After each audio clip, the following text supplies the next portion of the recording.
கிறிஸ்துவின் இனிதான நாமத்தில் உங்கள் ஒவ்வொருவரையும் ஆசிரியருக்கு கர்த்தர் உங்களோடு இருப்பாராக. கர்த்தர் கரம் விரும்பையும் கர்த்தனையும் அன்பும் உங்கள் ஒவ்வொருவரையும் என்னாலும் ஆசீர்வதித்து வழிநடத்த வேண்டுமாய் அவர் கரங்களை உங்களை நான் ஒப்பு கொடுத்து ஜெபிக்கிறேன். இந்த வேலையிலும் உங்களுடைய தேவனுடைய கிருபை கரிசலை அன்பு இந்த பிள்ளைகளோடு இருக்க வேண்டுமா இயேசுவின் நாமத்தினால் ஜெபிக்கிறேன் பிதாவே, ஆமென். Praise the Lord. இன்றைக்கு நாம் சாமை தொடர்ச்சி 47 பார்க்கிறோம். நேற்று 46 ஒரு முன்னோட்டம் எல்லாவற்றையும் நம்ம ஒரு இதாக பார்த்தோம்.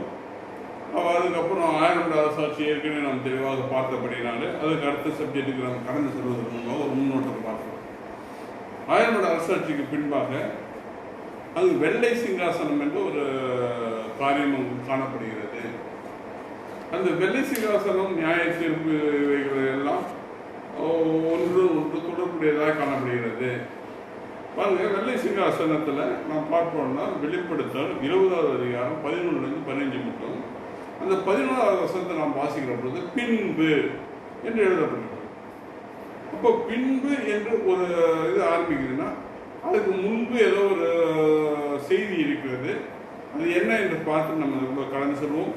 வெளிப்படுத்தல் 20:10. மோசம் போக்கின பிசாசானவன். யார் மோசம் போக்கினது? உலகத்தில் மோசம் போக்குறோம் பிசாசு. மிருகமும் கள்ள தீர்க்கதரிசியுமாய் இருக்கிற இடமாகிய அக்கினியும் கந்தகமுமான கடலிலே தள்ளப்பட்டான். அவர்கள் இரவும் பகலும் சதாகாலம் வாதிடப்படுவார்கள் என்று எழுதப்பட்டது. அது பிசாசான ஒருவன் இல்லை, அவரோடு கூட ஜனங்களும் அன்று வாதிக்கப்பட்டு அவர்கள் அந்த அக்கினி கடல்னா எப்படி இருக்கும்னா கந்தகம் கொதிக்கிற கந்தகத்தில் நம்மை தூக்கி போட்டால் எப்படி இருக்குமோ அப்படி இருக்கும் என்று வேத வசனம் நமக்கு தெளிவுபடுத்துகிறது. அப்படிப்பட்ட ஒரு நியாய தீர்ப்பு கொடுக்கப்பட்டு என்று எழுதப்பட்டது. அதுக்கு பின்னால் எழுதியிருக்கு 11 15 அதில் பார்த்தீங்கன்னா வெளிப்படுத்தல் 20வது அதிகாரத்தில் நான் பெரிய சிங்காசனத்தை அதன் மேல் வீட்டிலிருக்கிறவே கண்டேன்.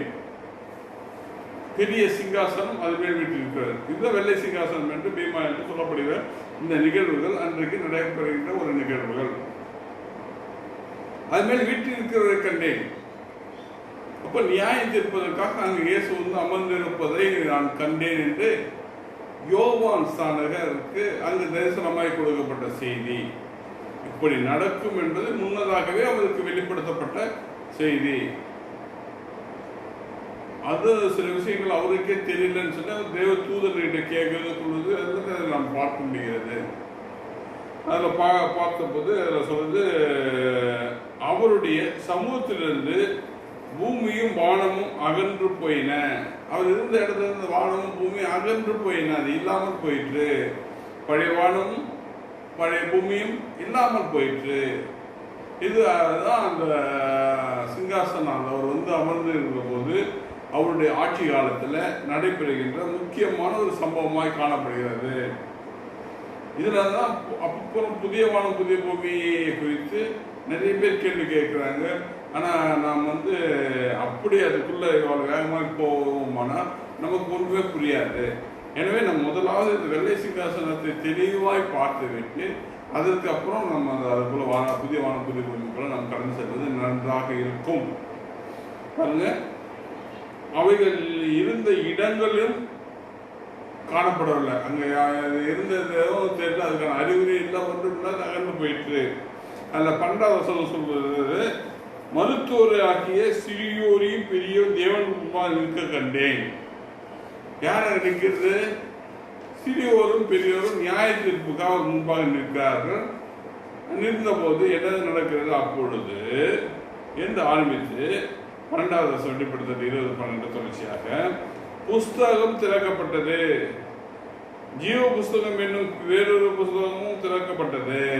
அங்கு ஒரு புஸ்தகம் திறக்கப்படுகிறது. அந்த புஸ்தகத்தில் அப்பொழுது அப்புஸ்தகத்தில் எழுதப்பட்டவைகளின்படியே மரித்தோர், அந்த புஸ்தகத்தில் யார் யார் மறிச்சாங்க, எங்கே மறிச்சாங்கன்றது ஒரு பட்டியல் இருக்கு. அந்த பட்டியல் எடுக்கிறாரு. அந்த பட்டியலின்படியே தெளிவாக சொல்லப்படுது அந்த பட்டியலின்படியே. அப்போ தேவனுடைய அந்த நியாய தீர்ப்பு நாளில் அங்கு யார் யார் மதித்தார்கள் என்று ஒரு லிஸ்ட் எடுக்கிறத நாம் பார்க்கிறோம்.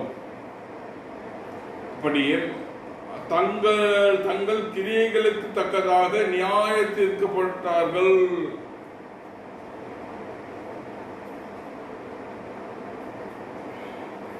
அவர்களும் தங்கள் கிரியைகள் என்னென்ன கிரியை செய்தாங்களோ, என்னென்ன அந்த பூமியில செய்தார்களோ அதுக்கு நியாய தீர்ப்படைந்தார்கள், அடைந்தார்கள், முடிஞ்சிச்சு. அவங்களுக்கு அதுக்கு நியாய தீர்ப்பு இருக்கு. உலகத்துல நமக்கு ஒரு காரியம் இருக்கிறது.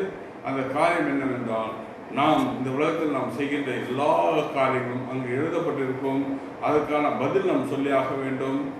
இங்கு எனக்கு தெரியாது என்றெல்லாம் பேசி, நான் தான் பெரிய அறிவாளி போல பேசி, இந்த உலகத்தில் நாம் செய்கின்ற எல்லாவித பாவங்களும் காரியங்களும் சில நேரங்கள் தண்டனைக்குரியதாகவும் காணப்படுகின்றது என்பதை நாம் மறந்துவிடக்கூடாது. எனவே நம்ம என்ன செய்யணும், இது நல்லது தானா, தேவ சமூகத்துக்கு உகந்தது தானா என்பதை நாம் சிந்திக்க வேண்டிய காலகட்டத்தில் நாம் இருக்கிறோம் என்பதை நாம் ஒரு நாள் மறந்துவிடக்கூடாது.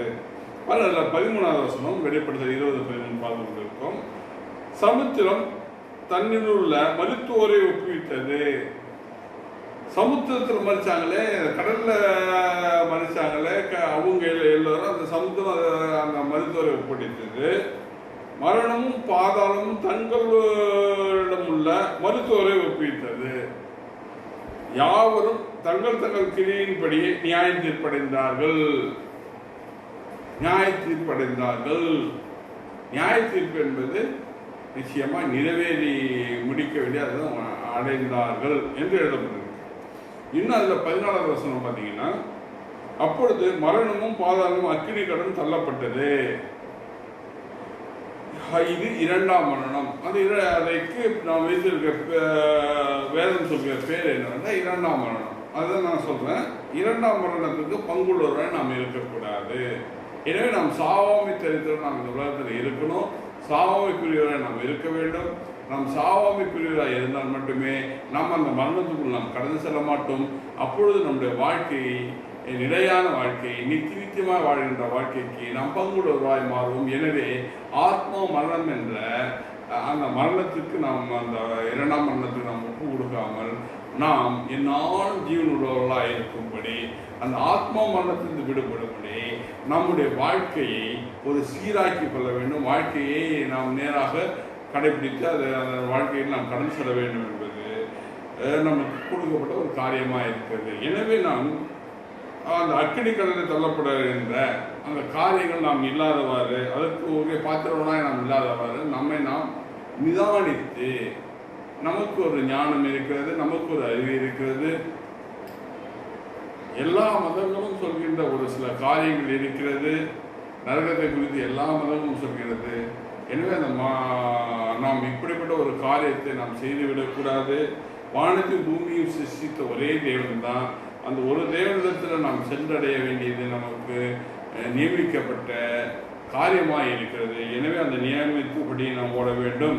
ஈவ புத்தகத்தில் எழுதப்பட்டவர்களான காணப்படாதவர்களோ அவன் அக்கினி கடலிலே தள்ளப்பட்டன.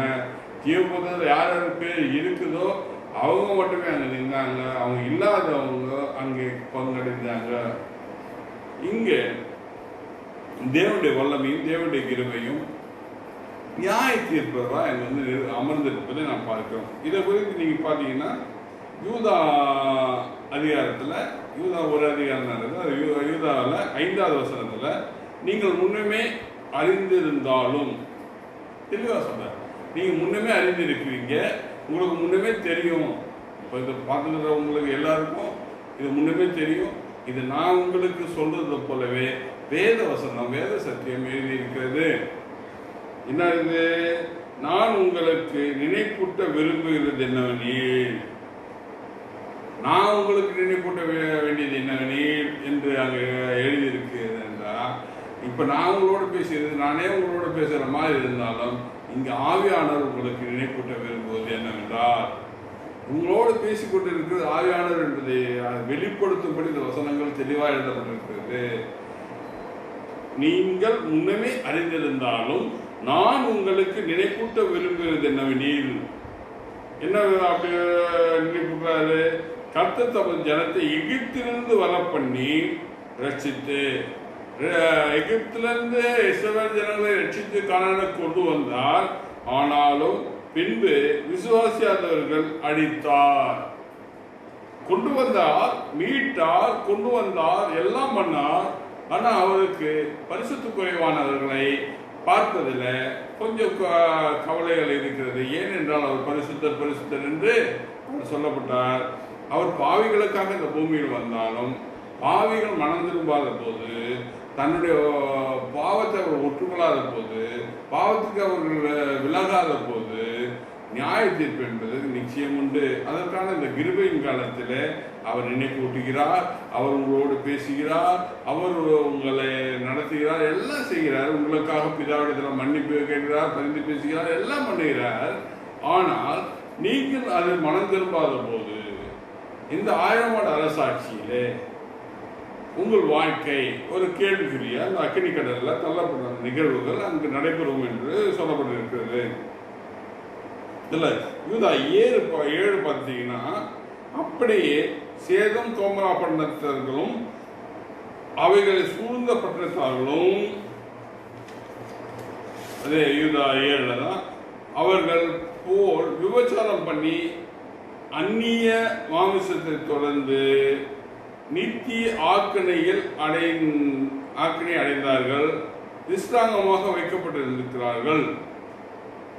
என்ன, அவங்க நித்திய ஆக்கினைக்காக அந்நிய மாம்சத்தை தொடர்ந்து என்ன விபச்சாரம் பண்ணுகிற பொழுது ஒரு ஜாதியோட கலப்பு இது போன்ற பல காரியங்களை செய்து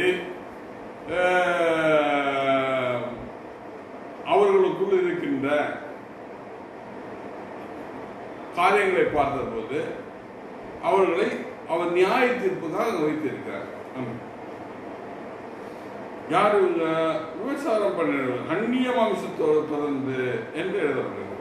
இந்த அந்நிய மாம்சம் என்ற வார்த்தைகளை பார்க்கிற போது வந்தேரிகளுடைய ஸ்திரீகள் அவருடைய வம்ச வழிகளை பார்க்கிற போது அவருடைய மரபணுகளை பார்த்தா வெளியிருந்து வந்தவர்கள் என்பதை எல்லாம் தெளிவாக இன்றைக்கு ஆய்வு மூலமாக கண்டறியப்பட்டிருக்கிறது. போலவே நம்மளுடைய அந்த ஜின்னு வச்சு அது அந்நிய அதெல்லாம் வச்சு ஆராய்ச்சி பண்ணாதான் நமக்கு தெரியும். ஆனால் அவருக்கு அதெல்லாம் தேவையில்லை. அவர் டைரக்டாக பார்க்குறாரு, டைரக்டாக செய்கிறாரு. இந்த வசனங்களுடைய காரியம் 2 பேதுரு 2வது அதிகாரம் 6வது வசனத்தில் இது அப்படியே எழுதி வைக்கப்பட்டிருக்கிறது. அதே 2 கொரிந்தியர் 2வது அதிகாரம் 4வது வசனம் சொல்கிறது, பாவம் செய்த தேவ தூதர்கள் தேவன் தப்ப விடாமல். பரலோகத்திலிருந்து தள்ளப்பட்ட தேவ தூதர்கள் பாவம் செய்து தள்ளப்பட்டார்களே, கீழ்ப்படியாத ஆவிகள் இருந்தது. நியாயமான நடந்து கொண்டிருந்த அந்த சிங்காசனத்துக்கு முன்பாக நான் அந்த சிங்காசனத்தின் மேலாக உயர்வேன் என்று தேவனுக்கு முன்பாக அவர்கள் சொன்னார்களே, தேவனை நாமத்தை அவமாக்கினார்களே, தேவனுக்கு விரோதமாய் பேசினார்களே, அதனால இந்த பரலோகத்தில் ஒரு பெரிய யுத்தம் நடந்தது. இதை குறித்து நாம் பார்க்க வேண்டும் என்றால் தனியார் தூதர்களை குறித்தான சில செய்திகளை பார்த்தா உங்களுக்கு அது புரியும். அது நம்ம தேவனுக்கு சித்தமான அதை நம்ம பார்ப்போம், தேவனுக்கு சித்தமானது பார்ப்போம். இப்போ நம்ம இதை பார்ப்போம். அப்போ அந்த பாவம் செய்த தேவ தூதர்களை தப்ப விடாமல் அந்தகார சங்கதியால் கட்டி நரகத்திலே தள்ளி, அவர்கள் நரகத்திலே தள்ளி வைத்திருக்கிறார். நரகத்தில் அவர்கள் இருக்கிறார்கள். அவருடைய நிலைப்பாடு மிகவும் கடினமாக இருக்கிறது. அவர்கள் நியாய தீர்ப்புக்காக ஒப்பு கொடுத்து, அவர் நியாய தீர்ப்புக்காக ஒப்பு கொடுத்தப்பட்டவர் அன்னைக்கு அந்த இடத்துல வருவாங்க. தேவ தூதன் லூசிபர், அவனோடு ஒரு கூட்டம் 3/4 தேவ தூதரை கூட்டணியாக சேர்த்து கொண்டான். இன்றைக்கும் அந்த கூட்டணி அவன் தொடர்ந்து செய்து கொண்டிருக்கான். சிலரை வஞ்சித்து பொய்யான காரியங்களை சொல்லி அவன் பக்கமாய் அவர்களை திருப்பி இன்றைக்கும் அந்த பாவ காரியங்களை அவன் செய்து கொண்டு தான் இருக்கிறான். அந்த பாவ காரியங்களுக்குரிய அதுக்கு வேண்டிய எல்லா விதமான பதிலும் எல்லா விதமான காரியமும் அந்நாளிலே நியாயம் தீர்க்கப்படும். வெளிப்படுத்தல் 20வது 7வது வசனத்தை பார்ப்போம். அந்த 1000 வருடம் முடிந்த போது, இவனை எப்போ கட்டப்படுறாங்க? 1000 ஆண்டு அவனுடைய ராஜ்யமா இருக்கும். அந்த 1000 ஆண்டு முடிந்த போது சாத்தான் காவலிலிருந்து விடுதலையாக்கி அந்த 1000 ஆண்டு முடிவதும் அங்கே நியாய தீர்ப்பு இந்த வெள்ளை சிங்காசனமும் பக்கத்து பக்கத்தில் நடைபெறுகிறது என்பது இந்த வசனங்கள் நமக்கு ஒரு ஆதார வசனமாய் காணப்படுகிறது. இதில் பார்த்தீங்கன்னா வெளிப்படுத்தல் 20:8 10 மட்டும் 10 நம்ம ஏற்கனவே பார்த்துட்டு தான், இருந்தாலும் மீண்டும் அதை பார்த்து முடிப்போம். அப்போ தேவனுடைய அந்த அங்க என்ன செய்யறான்? எல்லாரையும் கூட்டி சேர்றான். மணல் கணக்கில் திரள் கூட்டத்தை அவனுடைய பக்கமாய் ஒரு பெரிய கூட்டம்.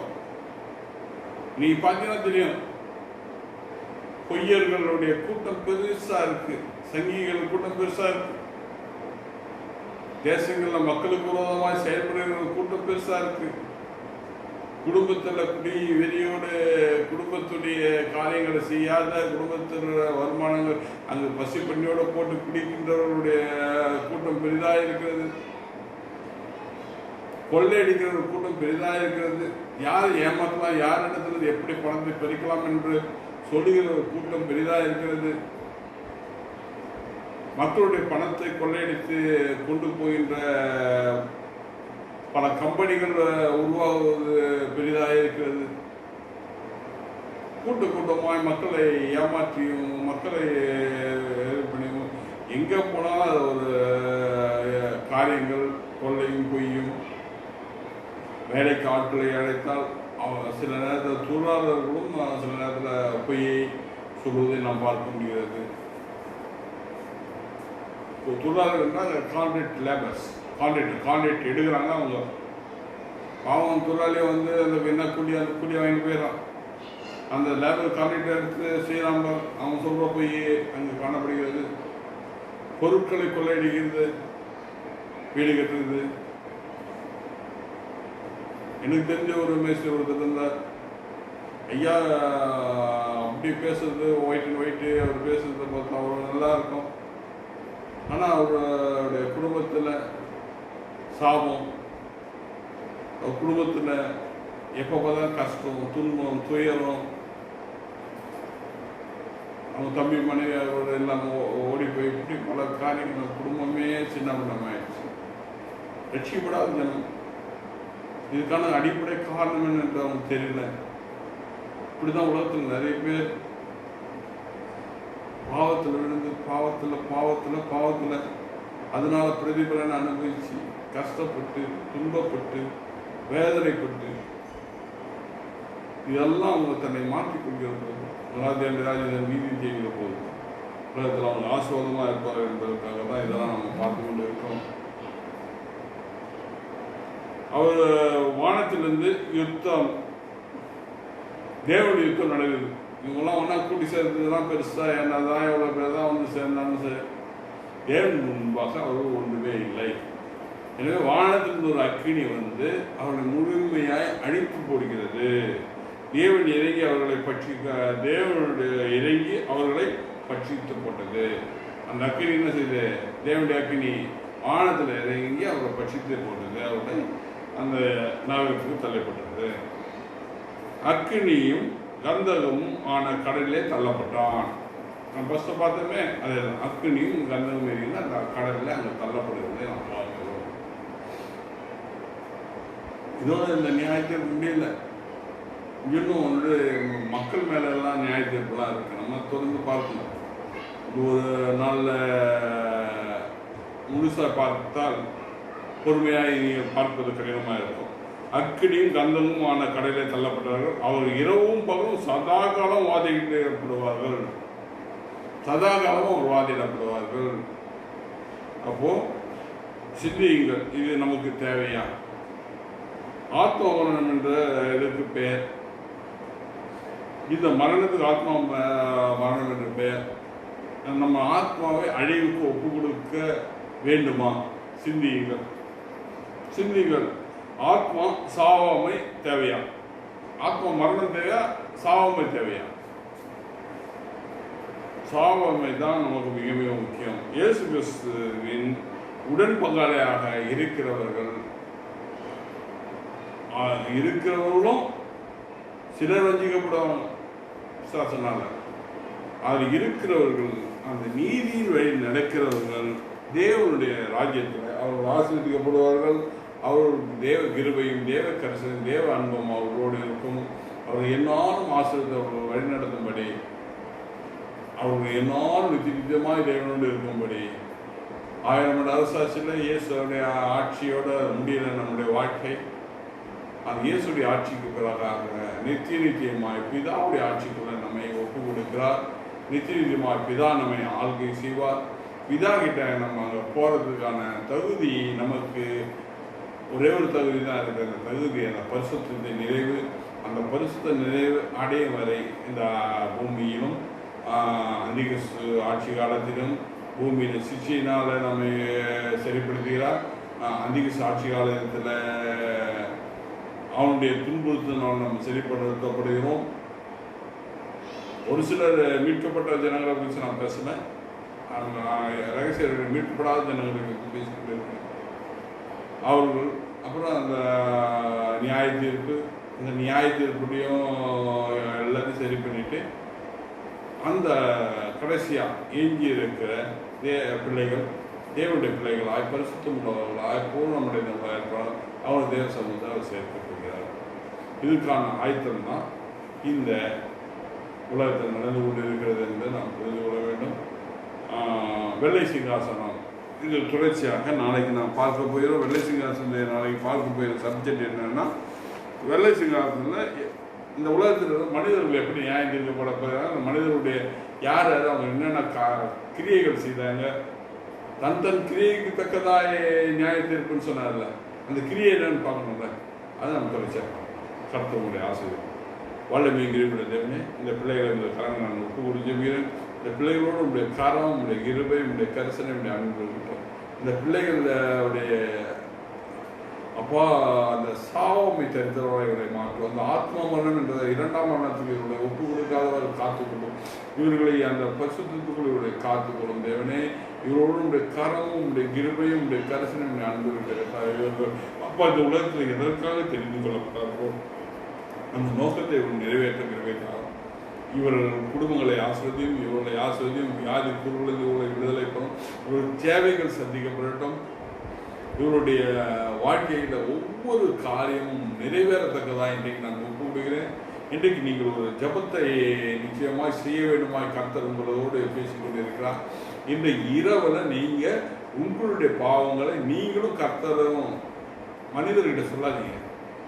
நீங்களும் கர்த்தருமாய் அந்த ஜபத்தை செய்து உங்கள் பாவ அறிக்கை நீங்கள் செய்கிற பொழுது உங்களுக்கு என்னென்ன கஷ்டம் இருக்கோ, என்னென்ன துன்பம் இருக்கோ, என்னென்ன துயரம் இருக்கோ, இந்த துயரத்துக்கு என்னப்பா காரணம், ஏன்னா இந்த பாவத்துலேருந்து இந்த பாவ காரியங்கள் ஏதாவது தடையாக இந்த தடையை இன்றைக்கு நீக்கும் அழுது ஜெபிங்க. உங்களுக்கு உணர்த்தப்பட்ட பாவங்களை நீங்கள் தேவ சமூகத்தில் அறிக்கை செய்யுங்க.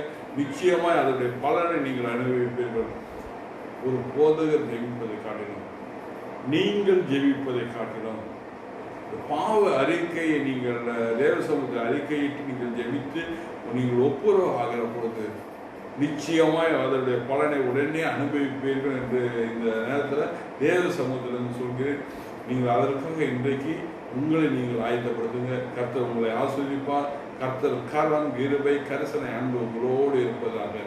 கர்த்தர் நல்லவர், அவர் கிருபை என்றும் உள்ளது. அவர் வல்ல தேவன்.